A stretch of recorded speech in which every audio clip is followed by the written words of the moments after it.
Welcome back everyone to one another exciting interview sessions of Sayukti, the Department of Commerce Oratory Club. Today with us we have an entrepreneur who is just not an entrepreneur but a founder and CEO of a company called Meghna Jain. Her journey started with supplying cupcakes to college bakery and now she's actually serving clients all across India, both retail and corporate clients. It's a true pleasure to have you, ma'am. Thank you so much. Before we start the interview sessions, how is your day and how is your life going? It's going very well, thank you. How are you today? Ma'am, I am doing really good. So now let's begin the interview now with asking the first question. Coming from a commerce background, how exactly you ventured into hospitality? This is one particular thing not a lot of people do. So how exactly was your journey for this?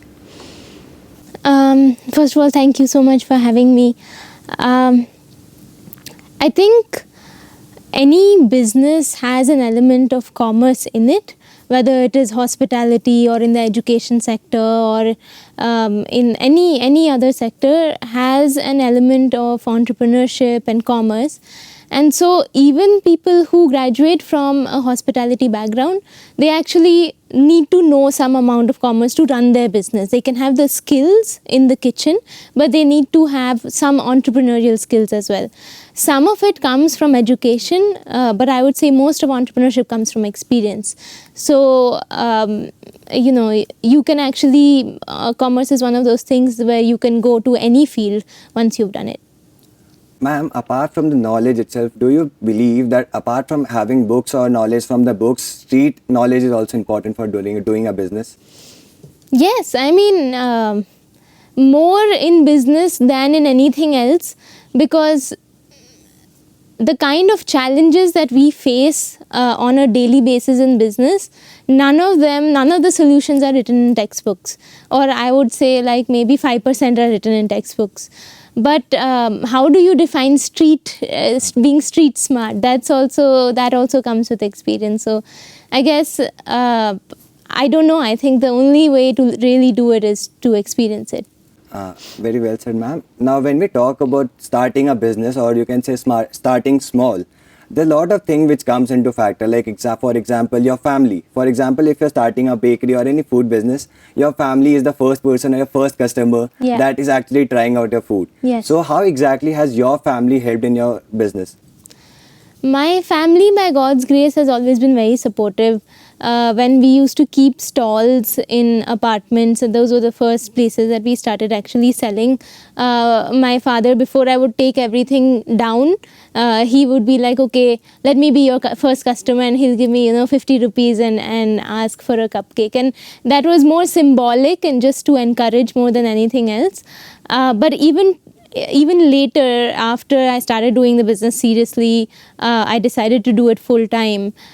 Even at that time, my family has always been my number one support system. Like today, one of the most important things for me during the day is actually just coming back home for lunch for half an hour and talking to my dad about, what happened today. And it's just a time of refreshment, because what happens is that when you're in this bubble of doing business, then it becomes it becomes very difficult to come out of it and get a fresh perspective. So my family's always given me that fresh perspective.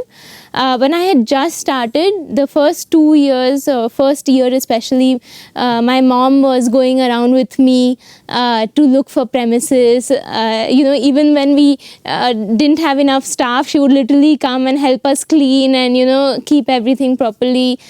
So they've been very involved and they've been very encouraging all throughout. So by God's grace, I know that everyone's family is not always that supportive, especially in the beginning, before they prove themselves. But my family, touchwood, has been very nice.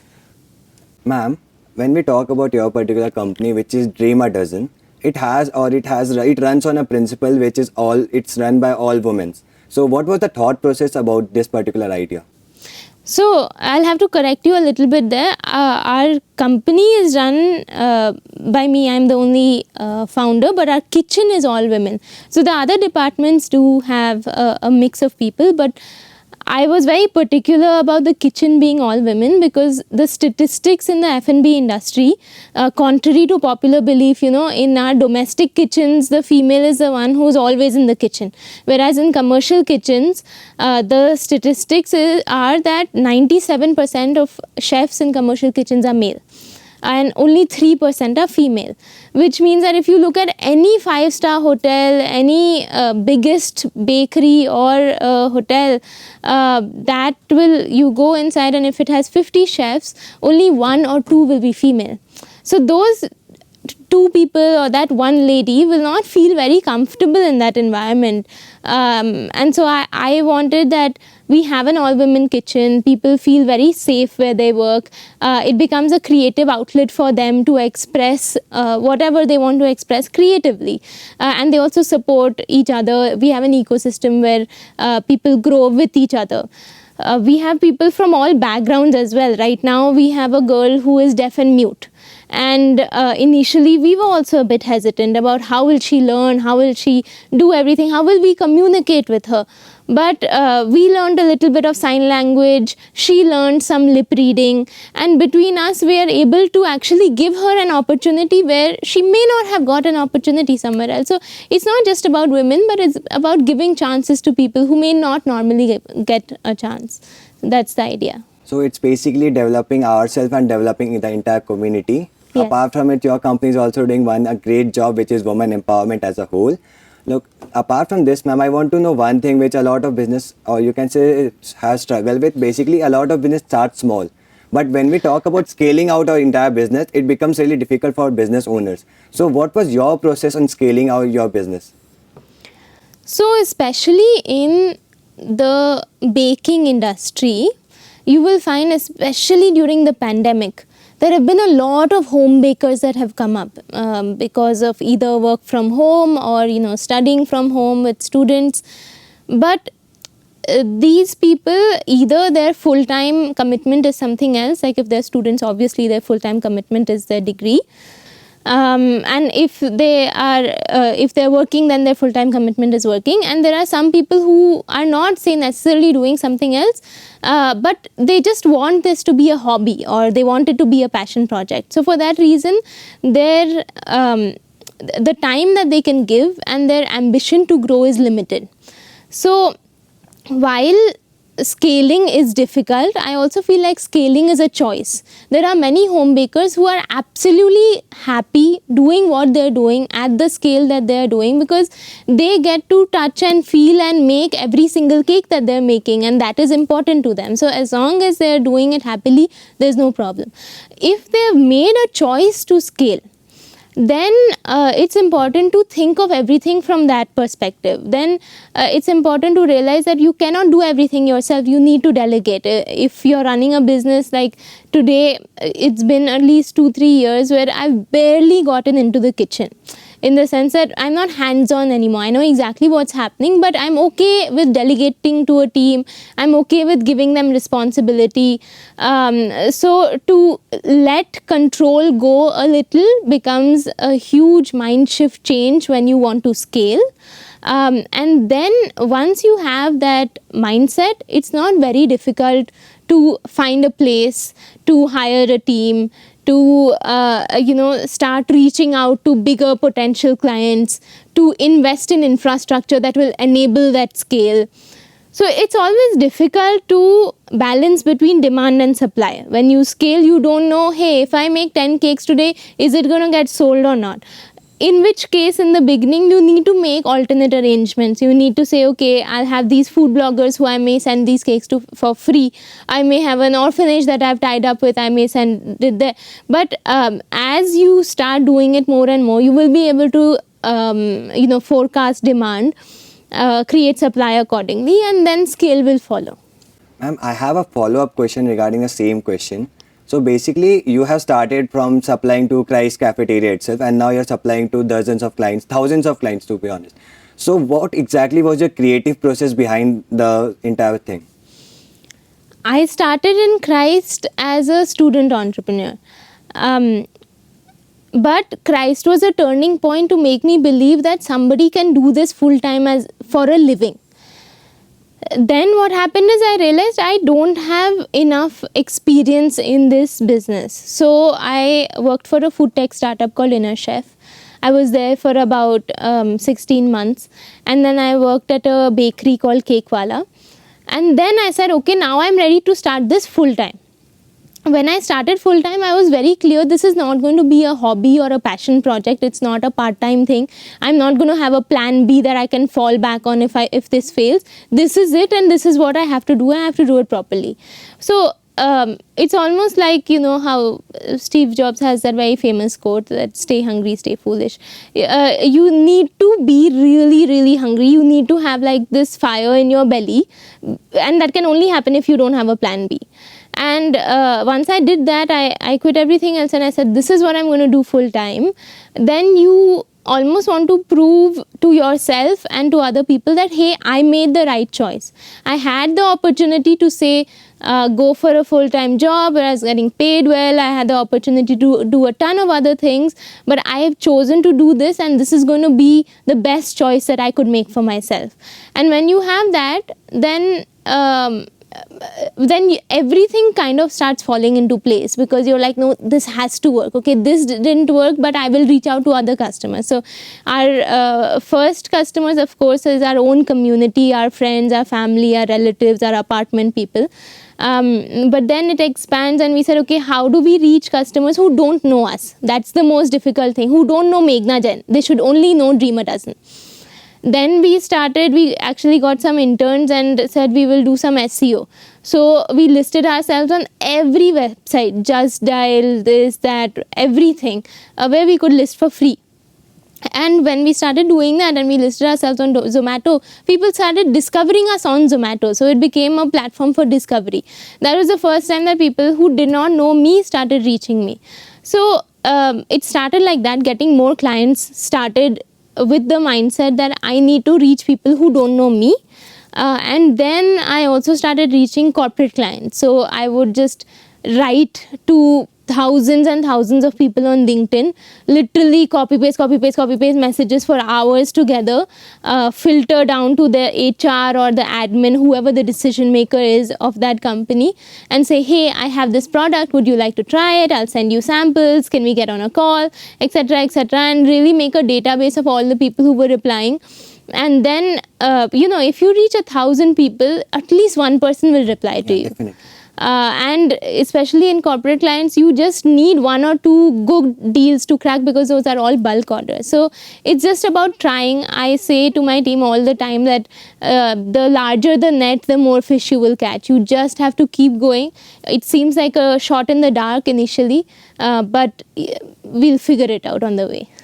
So what I feel about this is basically when we are starting small, it's very important for us to start networking with different people. Yeah. And apart from that, it's also very important to figure out our own strength, because as in your case, your hobby became your job. Yes. At the end of the day. Yes. So ma'am, apart from this, as Meghna Jain, what other projects are you currently handling apart from Dream a Dozen? So I'm very interested in entrepreneurship. I think very early on I had to make the choice that, do I want to do a business or do I want to be a pastry chef?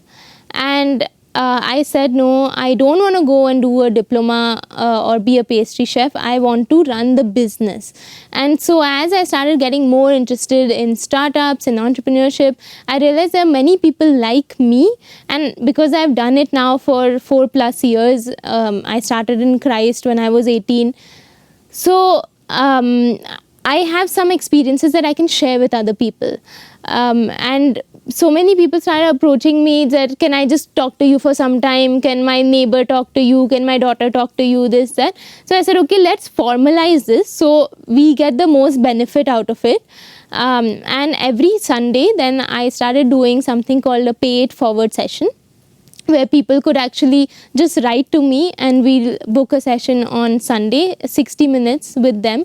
And it feels very fulfilling because you can talk to somebody who wants to get into the business. It might be my industry, it might be any industry. But at the end of the day, business and the mindset to do business remains the same.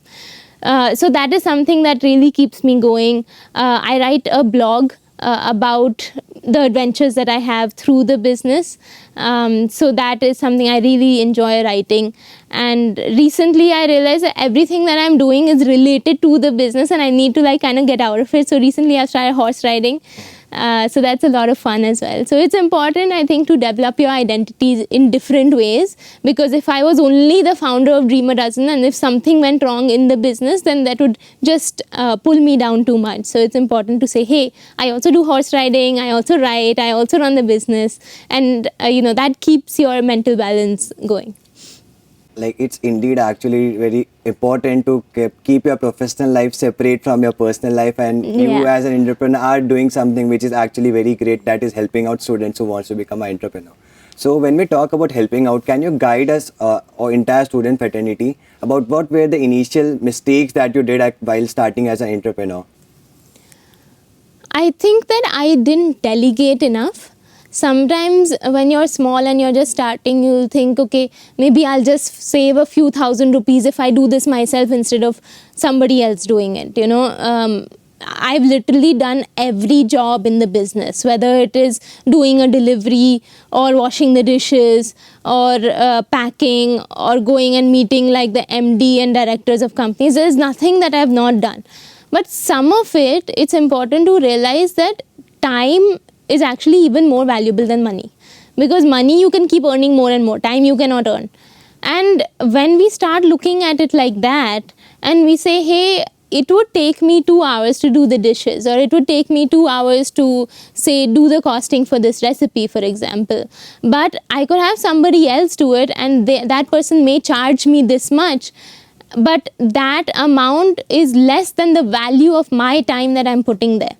So that's what delegation is, and that's what the ability to give control and responsibility is. And once you start doing that, you will realize that you have so much more time to focus on future projects that are important to grow the business, that nobody else can put their mind to except yourself. So I didn't do a lot of it in the beginning. I'm still learning. I'm still not, the best at it. But I would say, if anybody's starting out, don't be penny wise and pound foolish. Just spend a little money, get somebody else to do it so that you can focus on the bigger picture.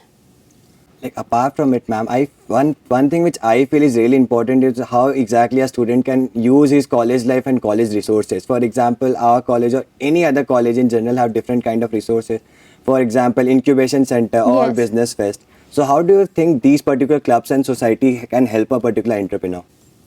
It really helped me. I was a part of Udan, that was the entrepreneurship club in Commerce Department, and that was the way that I got the opportunity to get into business plan competitions. And I was not a very outgoing person. I never used to compete in fests or anything. Like, I would rather just go home at 4 o'clock, that type of person. But because business plans were something where actually it's the only competition that is different from everything else, because you represent yourself. You're not representing a university or your department or anything. You are representing your business. It's a real life thing. Whereas every other fest will be some make-believe case study or something they've given to you and you have to make some imaginary thing out of that. Because business plan competitions were like that, and we started presenting our cupcake business, and we showed, the financial forecasts and the HR strategies and marketing plans, and we were talking about a real functioning business that's making money to real investors who were ready to give money. And because we got that validation, we won in a few places.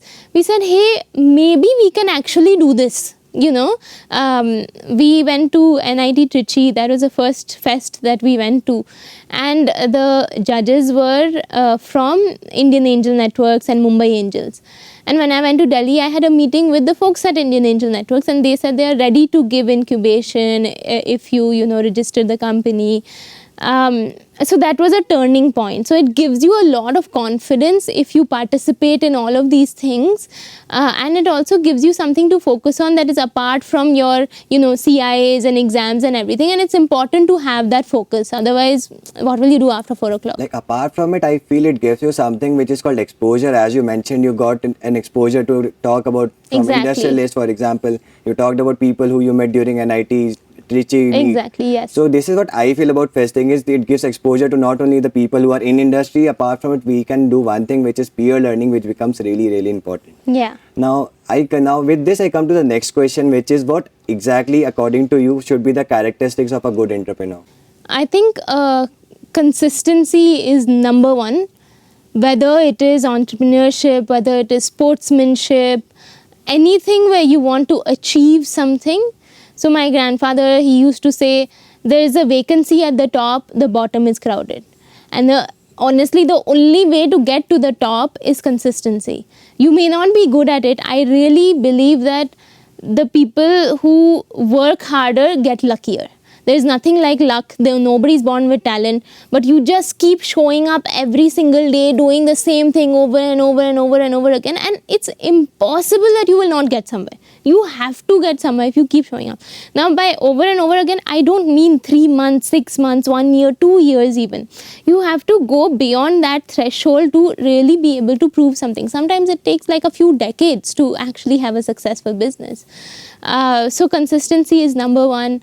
I also really believe, and this is a bit controversial, that the no plan B attitude is very important, because if you feel like you have a fallback option, then you may not put everything into the project that you are doing. So yeah, these are a few things, and you need to be okay with ambiguity, with uncertainty. People who are very used to plans and knowing what will happen when, they probably cannot get into business, because you don't know what's going to happen tomorrow, and the kind of problems that I have to face every day when I get into office, whether it's the biggest problem like some corporate order fell off on the road or something, or it's the smallest problem like the bulb in the bathroom is not working, but it's always my problem. Right? So you never know what problem is going to hit you, and you have to be okay with that uncertainty. Apart from consistency and hard work, what talent which I feel is being an entrepreneur, you have to be aware of one thing, which, as you talked about, uncertainty, and you have to be aware of the environment in which we are working. For example, when you are an entrepreneur or you are running a business, you are not going to get all the clients at one go. Yes. For example, when a particular business is starting very small, so getting customers can be really, really tricky. So what was your process in getting different clients? So we have two parts to our business. We have the B2C part, where we cater to retail clients. And like I said, for retail clients, we needed to reach people that were beyond our circle. Now, we didn't have a very large budget to hire an experienced team. So we sold our story. We said, hey, we're a bunch of young girls and we're super ambitious and we have this dream. Would anybody like to jump on board? In the first year, and we got so many applications for internships, unpaid. We had no money to pay them also, but everybody was like, you know what, Meghna, you're doing something super cool and I want to be a part of it. And they came to be a part of it. They worked really well, to a point where some of them said, hey, even though my internship period is over, I really don't want to let go of this because I love what we're doing. So let's build something together. So if you can sell that story to people, get a team to come together, and then start delegating to that team, give small projects, completely separate projects. So like I told you, the SEO person, we had an intern just to do that. We had an intern just to reach out to influencers. So there are these micro bloggers on Zomato, and they will give you ratings and things. And we just had an intern to do that, so that our Zomato rating could come up. Right now we have an intern only for LinkedIn. So every day she has access to my LinkedIn account, and she sends, requests to relevant people, and she sends messages, and she follows up, and she creates the database. So one is you sell your story and build a solid team. And second is, once that team is built, break down the different ways in which you can reach the customer and see how you can delegate each one of those projects to those different members. And honestly, if something's not working out, some people like maybe doing too much or whatever, then it's important to also let go. Say, hey, you've done a great job and we love what you did, but now we need somebody who has, say, more time, more commitment, whatever it is. So that's a difficult part, because you don't want to let anybody go. But at the same time, it's important to make sure that your productivity is top notch. like as you pointed out, what I feel is basically your story is something which connects the masses, and your emotions or the way you handle people is something which connects you to the people. Now, talking about this, I want to highlight one more aspect of entrepreneurship itself, which is getting funds or talking to investors about your particular business idea. So, what are the tips of or different entrepreneurs on how they should invest, or sorry, how they should particularly approach the investors? So right now, there is lot of liquidity in the market. When we were in college a few years ago, my friend who was also the president of Oran along with me, today he's a venture capitalist. And he was explaining to me that at that time, 5-6 years ago, entrepreneurs were going around knocking at doors and trying to reach investors. Right now, it's the other way around. There's so much liquidity and there's so much money in the market that investors are coming to startups saying, hey, can we invest? Hey, can we invest? And it's a race about which investor actually puts their money first. And it sounds kind of unbelievable, but that is the truth. Now, maybe the bubble will burst at a later time, but you can leverage this right now. So it's about finding any organization. All of these organizations, they have different programs for women entrepreneurs, for student entrepreneurs, for early stage startups.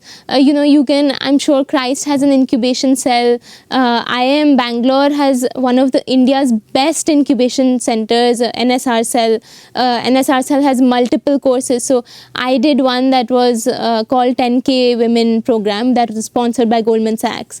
So that opened a lot of doors for me. So you have to start figuring out, and once you do, like especially if you're an avid user of social media, you do a couple of searches and then that's all it will throw at you. You will get all of these kind of ads and you'll realize there are a lot of portals to apply to, and once you apply to those portals, they will open doors for you to reach these investors, and they will definitely assist and mentor you about how to create a pitch deck and how to go about the whole journey of raising money. But I haven't raised money myself, so I probably am not the best person to give you specifics, but I can give you the confidence that there is a lot of money in the market and people want to invest it in startups right now. So it basically comes down to two things. One is leveraging the opportunity that is there in the market, and second thing is networking with people to get and Exactly. take the benefit of the leverage right now. Yes. Now, when we talk about getting funded also, there's one more aspect that comes in. Even big businesses fail sometimes. And when we talk about something like small businesses, the chances of a business being a failure, or you can say a business failing, is way too high.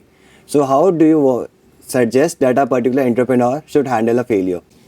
You just have to move on. You have to learn and move on. Every day there are probably 10 failures and 1 success. Right, but like I said, it is the ability to handle that ambiguity, that uncertainty, that thing that, hey, this thing went really wrong. I mean, just yesterday, we had a client who had ordered a cake for another client, a 7 kg cake, and that client was going to have an event with his client, and their executives were coming from Coca-Cola. Coca-Cola was their client from US, and they had a photo shoot just to cut that cake. And then it was a 2-tier cake with a Coca-Cola can hanging on top and very fancy. Our delivery person didn't come. So I said, okay, I'm going to deliver it myself in the car, because if I send it in a porter or something, it's too hot right now. But despite that, I took it in the car, and halfway through the journey, it completely melted and broke. The whole cake broke, and there was hardly half an hour to go for the event. Now, in that case, like, it's a failure on our part, right? What face do I have to show to my client? What face does he have to show to his client? Because it's a whole chain of responsibility and reputation that's on the line. So I called him, I said, look, this is what has happened. We have to figure out a way to fix it. My team can be here in an hour with all of the equipment and they can fix it. But you tell me if you can buy some more time from them. They said, nothing doing. We have to cut it in 10 minutes. So either you go to a local bakery and just buy some cake, or you fix this. So I said, okay, fine. So we went to the venue, and I had to park the car in the basement. In the meantime, they picked up the cake and took it to the pantry, and I just parked it in the basement. I ran to the pantry, and when I ran, all 5 of their executives were staring at the broken cake. And they were all looking at each other like, oh my God, what do we do? And when I came into the room, they were looking at me like, what do we do now? So I said, just give me 10 minutes. Leave me alone for 10 minutes and I will somehow fix this. So I picked up the top tier somehow with knives and tissues and water. I just cleaned up as much as we could. I sent somebody to the supermarket. I was like, get chocolate, get cream, get a can of Coca-Cola so we can stick cans of Coca-Cola and somehow fix this thing. And we did. And those people, they were so grateful at the end of it. They knew that obviously this mishap didn't happen on purpose. They came, they shook my hand, they said, Meghna, we cannot thank you enough for salvaging the situation. Otherwise, it would have been very difficult. So that kind of thing, it's a failure and a success. I think the way to look at failures is, how do I turn this around? Sometimes you can. In that situation, you could. In some situations, you probably can't. And you have to be able to sleep at night knowing that tomorrow is a new day. So it basically comes down to one thing, which is adaptability, how you adapt to different situation and how you handle particular situation. Yeah. It's basically how well you handle or how bad you handle. Yeah. And you can actually turn the failure into a success, as you told for this particular example. So my next question is, how exactly is your day every day? Oh, it's different every day. I don't have an answer to that question. I do have a little bit more flexibility than I had maybe in the first 3 years of business. So nowadays I've been focusing a lot on my horse riding. So every morning I go for horse riding and I'm really happy after that. Then I go to work, I talk to everybody, I say good morning, whatever. I see if there's a major order that I have to look into, otherwise I let things go as they are. I look into our payments, I look if there is any corporate inquiry that I have to follow up with. Right now we're also focusing a lot on our making our tech strong. So we've shifted our website to a platform called Shopify that is enabling a lot of data analysis and a lot of ads. So I talk frequently to the person who's managing our data analysis and seeing what best we can do there. I'm looking at the future. I'm looking at making our small business into a brand and really rebranding. We might have to do our logos again. So yeah, every day is different. There might be when I'm doing some important work, there might be some problem that comes up and I have to get out of my seat and run. So yeah, but it's exciting. Yeah. Like, ma'am, one more question. It's not a follow-up, but like, you are as a company and as a startup work with a lot of students, apart from professionals who are actually working in your firm. So how is this experience for you, working with different students from different areas? It's really nice. I love it. Like, one of my favorite interns is 17 years old. She used to work with us last year. And right now, Reels are really big, right? Because Instagram is competing with TikTok. And the amount of trending audios she knows and how quick she is to, capture what's happening and the ideas that she has, she's like 10x better than I am. And I love watching that because at the end of the day, she's a consumer. She's a consumer of both social media and a consumer for us. And she's the perfect person to churn out the kind of content that we want to churn out. So I learn a lot from working with students. I also really like that as students, you don't have any filters and you don't know what you can't do. And so there is some amount of naiveness, there's some amount of like magic in the eyes, that I saw it in myself when I was a student. You think that you can do anything in the world. And sometimes you forget that as you go into the real world. So I really miss that. And I love connecting with students because they have that. So it's basically, if we look at this particular thing from this particular angle, a different student or a new student can every time bring a new idea on a table. Absolutely. And because our business is small, when students join us, they can see their idea get executed just like that. It doesn't matter if you're an intern or if you're a 45-year-old person. In our business, any good idea can be executed and they can see the results of their idea immediately. So whether it is putting up a reel and then seeing suddenly that reel had 12,000 views, or it is, starting a marketing campaign, or doing some really good work on the data analysis side that actually changes our marketing spends. There are 101 things where people can contribute, and age is no bar at our workplace. Ma'am, so you were talking a lot about Instagram Reels and different social media handles. So how exactly is your company or different entrepreneurs should look at social media as a marketing tool? For us, it's everything because our business is online. We don't have offline presence. So most of our leads actually come through Instagram. It's important to leverage that because first of all, it's free. So why would you not leverage it? And secondly, because data shows how many people are moving towards that platform for decision making, for everything. So you have to jump on board. If you don't understand it, you have to start understanding it, or you employ people who understand it, because there's really no way to survive in this era if you're an online business and you're not on social media. Now, apart from it, one last question before we move on. What are your plans for Dreamer Dozen in the next 5 years? You know what, every time I announce some plan, some lockdown happens or COVID happens. So I'm just going to keep it to myself because things are so uncertain that we really don't know. But at the moment, we're taking it one day at a time. I know our long-term ambition is whatever business it is, whether it is Dreamer Dozen, whether it's a version of Dreamer Dozen, it has to be all over the world, because I really want to leave something, leave a legacy, leave an impact, and change the way that business is done. And we're a very value-centric business, and that kind of business should have the opportunity to scale and to reach as many people as humanly possible. Last thing, what Meghna Jain, current Meghna Jain, would give an advice to the Meghna Jain who's actually studying in Christ University right now? So basically the question is, what advice can you give to people who are in universities right now about entrepreneurship? My advice would be just go for it. Just do it. People are on the fence a lot. I think a lot of people fail in entrepreneurship not because they were not good enough or their idea was not good enough, but just because they didn't believe that they could do it. They try for a very short period of time. I've seen people try for 6 months, 1 year, and they think, oh, hey, this is not working out, so let me just try something else. But that's not enough time at all. Even if you start a job, you cannot start succeeding or getting promotions in that job in the first 1 year. So how can you quit in entrepreneurship? That's even more tough.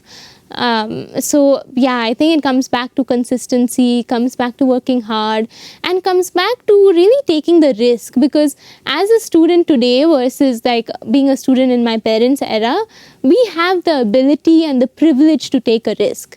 So the thing is, we have food on our table, we have a roof on our head. So why not go out and do everything that we can do? We are fully abled, productive contributors of the society. So it's unfair to just, sit and say, hey, I'm just going to do something, average or moderate. You have to do extraordinary things to see extraordinary results. And we have the privilege to do that. So why not? So if we want to key takeaway from this session would be you have to do extraordinary things to achieve extraordinary results. With this, we actually come to the end of our interview. Thank you so much, Meghna, for coming here. Thank you. I hope all the students and the viewers of this particular interview will have a wonderful time watching it and they learn something which was very new to them. Thank you so much, Meghna, once again. Thank you. Thank you for having me.